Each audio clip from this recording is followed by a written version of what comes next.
Welcome to the Create the Movement podcast, where Brad Post, author of The Online Marketing Movement, and Adam Colbert, author of Rocket Your Marketing, join forces to bring you the latest insights and strategies in the world of online marketing.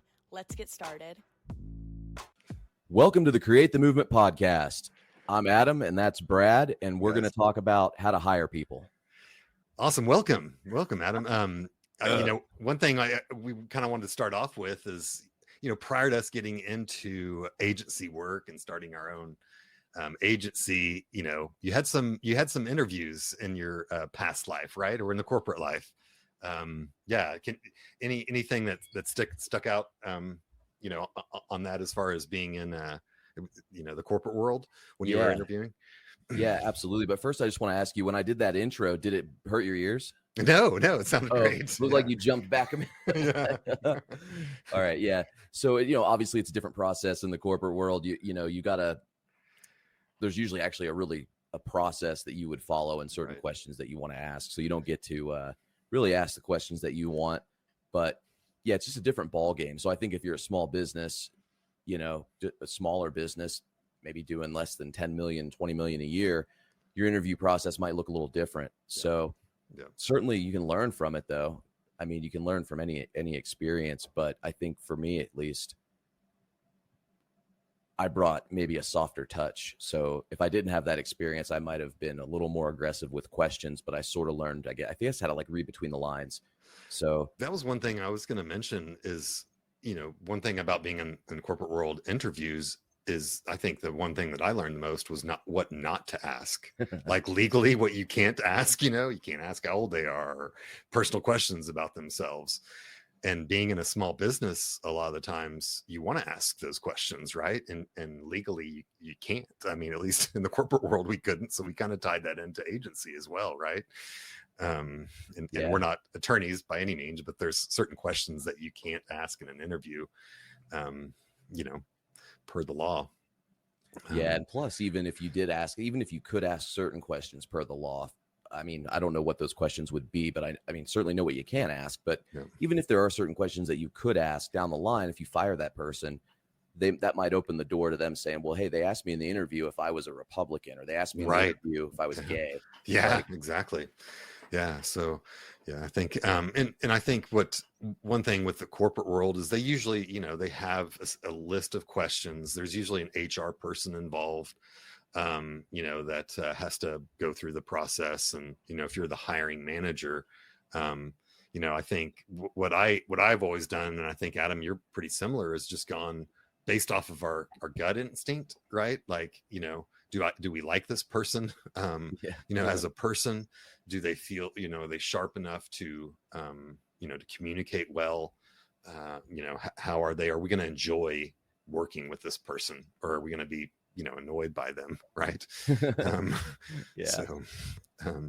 Well, you've been hiring VA, so the different types of people, I mean, I guess that you could hire. So you could hire a consultant, you could hire a VA, or you could hire a full-time W-2 employee. Mm-hmm. And I think there's different ways to interview each one, I think our process for interviewing a VA is probably more stringent, or more, I don't know, we're more likely to be more aggressive with questions when it's a VA or somebody offshore, because we just want to get I don't know why, actually. Yeah, I think it's really, because they're representing our company and we're not seeing them necessarily face to face in sometimes, and they're overseas, so it's it's a little bit different process that we go through, and the other thing is experience, right? We've hired some really bad, not really bad, but just people that we were 2 days in and we were like, okay, this isn't going to work. Right. We've got to cut them off. Well, yeah. And it's with a VA, I feel or with any freelancer, at least offshore. And when I say offshore, I'm talking about in certain Asian countries. And what I don't see that with is, or just in my own experience, I don't know if this is true for everybody, but Malaysia seems like a really good place to find people, although we're 1 for 1 in Malaysia right now. We got a really good one, and then we had one that wasn't so good. Right. And then yesterday I was talking to a girl in South Africa, our new girl, and she was like, she just was just so great to talk to. I had a really good feeling about her. But anyway, so those types of people, I feel like they're more part of the team, you know. Yeah, we've had a lot of people in the Philippines. Yeah, and I'd say, you know, there's we've made some really good hires in the Philippines, and then but I think just kind of shifting it a little bit, Adam, you and I, you know, we've worked together, you know, 7 years, and you know, you and I started taking on, you know, a lot of clients together, and good old me, I was like, hey, let's have a call with these clients every week, right? And you know, we were bringing on new Facebook ads clients, new Google ads clients, and scheduling, you know, my thought was we need to have weekly calls, you know, with these people, which we've changed now. We've noticed that having weekly calls is not necessarily, you know, maybe in the first month or two, but not, you know, not going forward after that. It's not productive. It's not. Yeah. It makes us shift gears when we shouldn't shift gears because we're being productive. And, but, you know, I think you and I quickly realized that, you know, kind of besides our offshore team, some of our first US based employees needed to help with account management. As we were taking these calls on, you were managing the team, doing a lot of the work. And I was, you know, working on selling the clients. So we kind of had to bring on some US based English speaking, you know, account managers. Right. Yeah, it was tough. I mean, so the first one, I guess one thing that I took away from that, at least with the first person that we hired, was it's not, you don't necessarily want to hire I mean, and this isn't a blanket statement. I'm sure there's rule, you know, everybody's different, but hiring a business owner or hiring a former business owner, that if somebody's a former business owner in the same industry that we're in, and that's a red flag to me, I mean, businesses fail all the time. That's not what the red flag is. The red flag is that they might come in and say, well, I did it this way before, and this is how you should be doing it. Or they might feel as though they're a business owner and not necessarily an employee. And I know with the one, I don't remember even where she was located, but she was super nice, but a little tough. So, and soliciting our clients on her services, you know, things that we didn't do. And luckily we quickly realized that was not the best fit. That was not the, you know, the right hire. And then it took us a while to find someone else. And then it also took us a little while to kind of fine tune that position on what it looks like and how, you know, what their responsibilities are, how they need to communicate, you know, to the client. Well, yeah. Like, so with the first person we hired, in fact, I guess we've had some really good luck. I say good luck. We've had mixed luck, but really pretty good luck right now hiring folks that are right out of college that have some desire or background in either design, copywriting, or marketing. Like maybe they don't have a lot of practical experience, but they have a background meaning they took college classes or whatever. And I mean, yeah, you can get them right out of college, and it's good because you can, as long as they have just a little bit of motivation and aptitude, that they can be trained, and it's worked out pretty good up to this point. It really has. And I think, you know, one thing I was going to discuss is finding those individuals, you know, that have that credentials, you know, is, they're hungry. They're excited to be a part of a marketing company. And they seem to, you know, want to learn, seem to want to grow, you know, and, you know, it's been good for us. The other thing too is, you know, our best hires, Adam, have not come from Facebook or LinkedIn or, you know, Indeed. They've come from referrals of other employees. Right. Except for one. Well, right. For the most part. Yeah. I mean, Anna came from LinkedIn, but yes, that's right. She did. Yeah.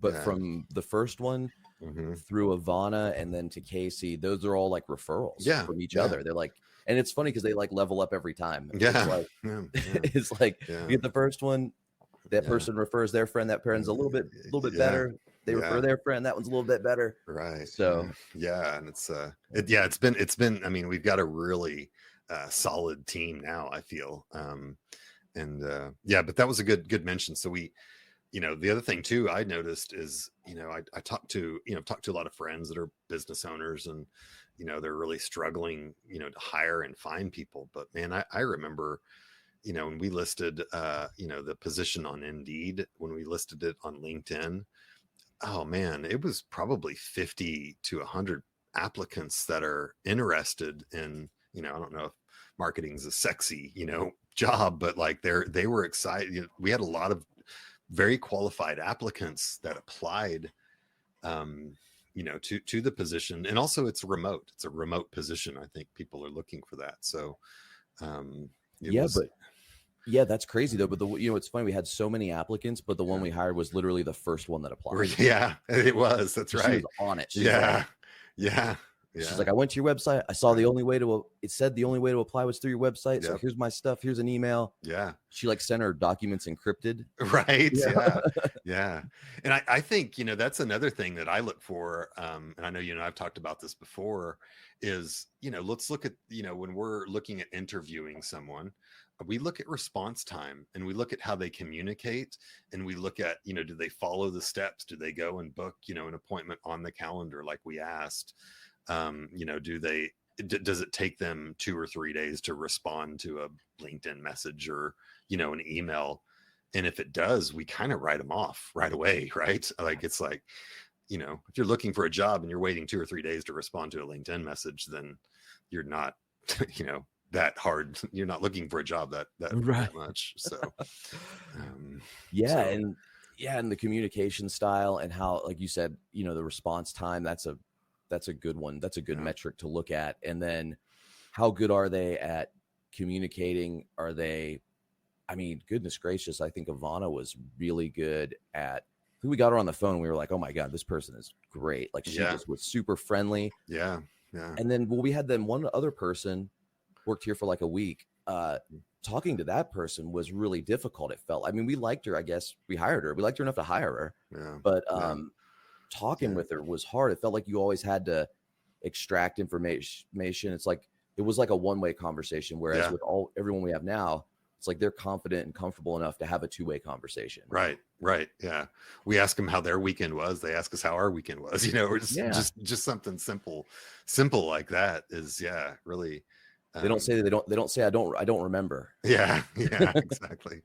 Yeah. So, but yeah, it seems like, we've had, and Adam, it's probably been the last maybe 2.5 years that we've really, we got through COVID, where we, declined in business. And then, kind of after COVID, we started increasing in new clients once people went back to work and whatnot. So it's been maybe 2 years that we've started, 2.5 years that we've started this process of building our internal team as we take on new clients.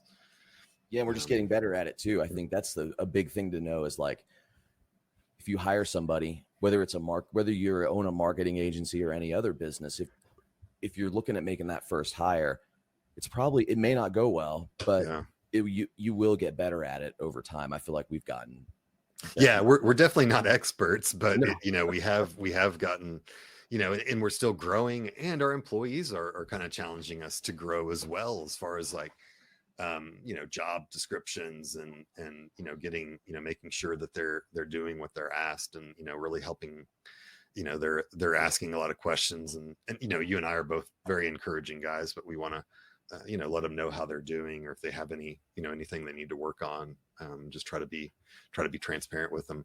And I think that, if you have an employee that you really like, that you've hired, and, they're struggling in something, but you really like them, you definitely want to, have the more patience to train them to do something right than somebody that we normally wouldn't. So, and what we found, or at least what I've noticed, is that the positions evolved, right? So when we first wrote the job description for an account manager, we knew what we wanted in our head. Yeah. But the way the job description was written didn't maybe articulate that as well.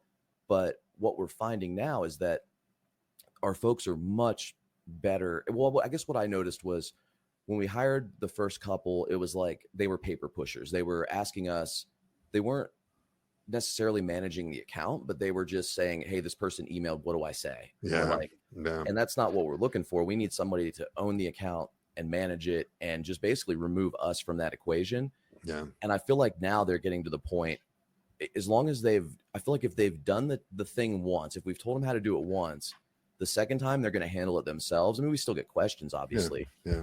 But I think they've done a good job of stepping up and owning their jobs. And Yeah. so, you know, one thing I was going to mention about like the interviewing processes, and I think you and I've kind of both done this, is, you know, usually either you or I will do the initial interview. You know, I think, you know, for a lot of these positions, man, I remember 1 week, it was 25, 30 interviews within 1 week, you know, and narrowed it down to like maybe 3 people. And then, you know, I had notes on each one of those people, and then I'm like, hey, Adam, here's the 3 people I've narrowed it down to out of these 30 people. Let's, you know, let's try to make a decision on this. And so you come in for, you know, kind of the final interview, or vice versa. I come in for a final interview. And then usually you and I are both on the same page. Like, hey, you're number 1, I agree with, you know, you're number 2, I agree with, you know, but I think it's good to narrow it down, because there's been times where we've made offers to potential employees, our number 1 pick, and they didn't take it. You know, they came back and they were like, you know, I don't think, you know, this isn't really what I'm looking for or whatnot. And we were like, okay, well, let's go to our number 2 pick. Right. yeah. So I think it's good to narrow it down and have, you know, kind of a top, you know, top 3, because you're not guaranteed that even though they went through all the interviews and got you all the information you needed, that they're guaranteed to sign the job offer. Yeah, that's so true. Or they could have gotten hit up by another company in the meantime, or, you know, it just has to be it has to be a good fit too. Like, Right. You know, because we don't want someone to work here if they don't really care to work here. Yeah. Yeah, exactly. So, because it can kind of be somewhat of a siloed position where, you know, we're all remote. You know, even though we talk to each other, you know, every week, we talk to each other every day within Skype, and, you know, we're kind of you're up in your office, I'm back in my office, you know, like it's, you know, our team is remote, and it can be kind of a, not necessarily a lonely position, because they start getting clients and having conversations with those clients. But, you know, it really takes there's people out there that are very social, and they have to go and work around energy of people. And so I think that's part of our interview process too, is, you know, hey, by the way, this is a remote position. We do not have an office in, you know, anywhere in Tulsa or in Oklahoma or in Denver. You know, we're a remote business. So it's, I think if they all lived in the same place, like there was a time where we had 3, it was either 2 or 3 people that were in Virginia. And Yeah. I think at that time we had talked about getting them a co-working space and letting them go there like 3 days a week or something if they wanted to. But then now we don't have anybody in Virginia, and we have 2 in North Carolina. Yeah. And then where's the other one? West Virginia. Yeah. And then we've got 1 in South Africa, another in Malaysia. And I wanted to say too, like I guess Philippines. Well, of course. Yeah. Philippines. But the folks that have like a Western mentality, and this isn't a dig on other cultures, this is just for what we do with Facebook ads, mostly what we do with paid advertising, the people that have a more Western mentality, or that can communicate in a Western style of communication, are going to do so much better than somebody that can't. Because, you know, if somebody, I'll just pick on India, like the culture is so different over there. It's just, I can't even explain how or why it's different, but the way that people think is just different. So somebody like Weena, who's in Malaysia, in a very developed place, I mean, it's just communicating with her is like talking to Anna or Ivana or Casey. It's like the same. Yeah. And I think that's one thing to look for if you are going to hire offshore. Look for that. They don't have to be in the West, but just look for that Western communication style. And that, for me, that's been like the number 1 thing to look for. Yeah, absolutely. One thing I wanted to, or we were talking about touching base on. So we, talked a lot about hiring in the operations side. But we've had some fun this year hiring on the sales side of things too. I think, what was it back? Was it February? I think you and I, or we decided to, look at bringing on a sales team to assist with the leads that we had coming in. Right. And these were commissioned only salespeople, which didn't come with a salary, and it's different to manage them, and it's different to hire them. We've gone through some ups and downs, with that process. And I think we kind of did the whole like narrowing it down, going, hey, Adam, these are my, 3 top candidates. And I think we've also done a pretty good job at realizing pretty quickly whether they're going to be good or not. That's been kind of a different process for us. Yeah. Right? Oh my God. Yeah. I mean, so what we hired we sort of like hired a consultancy to kind of help us. And then they were like, hey, go do these things. So we did, implemented it precisely to the T what they advised. Yeah. But the candidates we were getting were just like, we ended up, of course we hired some of them, but they were, I think the term high ticket closer is like a negative or not a negative. Maybe it's just, maybe someone, and I don't know, better than I do, Brad, but like maybe somebody who calls themselves a high ticket closer is not the type of salesperson that we would want. Cause I think, we had some that have worked out with that, with that title. I think it all came down to a specific course that somebody taught about high ticket closing. Oh yeah. And so then they kind of called, they had kind of gone through this type of training for high ticket closing. And, we got a lot of good candidates, but man, there was a lot of people too in that position that I don't know if I know you remember this, is we would hire them and they're all excited and they give us all the paperwork and then they ghost us. Like that probably had happened 3 or 4 times, right? I mean, just people that I've already introduced to the team in Skype, like, hey guys, everybody, welcome so-and-so to the team. And everybody's like, welcome, we're so glad to have you, right? And then we just don't hear from them the next day. And it's just kind of like, it's a different mindset. I mean, I don't want to pick on sales guys because you and I are both sales guys. But I think just that's also a red flag for us, obviously, if they're not communicating. But yeah, we've made some decisions to hire people based on everything they did. And then they just ghosted us.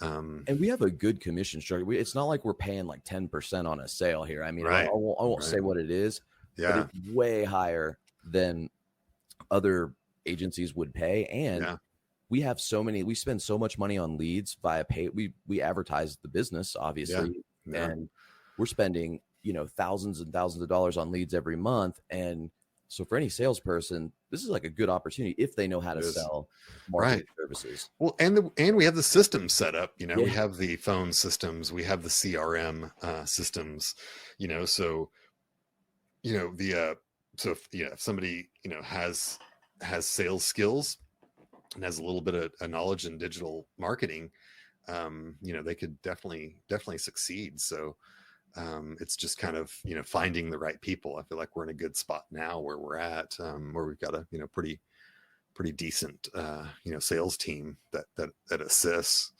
in closing deals. They are, especially the one, I don't know, one of our guys, I'm not going to name his name, but he's he's sharp, man. He's teaching us stuff in sales, and you and I've been doing it for 20 years, so it's exciting. Again, like I said, we're not experts by any means hiring. These are just the stories that we've gone through because, Adam, over the, past 7 years, we went from just literally you and I and a few people offshore to a team of, 13, 14 people right now, so we've gone through a lot of growth and a lot of ups and downs, of hiring. So, hey, what would you, I want to ask you this, and then and then I'll answer it too. Okay. But like, if Yeah. you're looking at a salesperson to sell marketing services like Facebook ad services or like SEO, what are you like? Let's say their last their last 2 jobs are something. But say they don't have any specific experience selling marketing services. What would you say are their, like, if you're looking at their experience, what would you look for? Like, what would you like to see as far as their last jobs? I can tell you what I don't want to see. Okay. Probably easier than what I do want to see. But and honestly, I was a car salesman, so I can pick on that maybe. But I know, we're very honest, and not that car salesmen aren't, but we're very honest with our people. We never train our salespeople to like, oh yeah, promise them the moon, and hopefully we'll deliver for them. It's like, hey, let's be upfront with our with our clients on what we're selling. So God, that's a good question. I know I was also in the mortgage industry, and and a lot of those mortgage guys do really well in sales. And so, or the finance industry, I guess, as long as you have a little bit of digital, a little bit of digital marketing knowledge. But yeah, I wouldn't say that there's a, one specific industry that I look for when hiring, but what are your thoughts on that, Man? So, I mean, this is totally unproven, but I don't know if it's going to work or not. But like, if I see somebody that sold a very difficult to sell product. So for example, merchant cash advance loans, like, even though they don't have any marketing experience, they've talked to businesses, they might know what a business owner wants to hear, so something like that.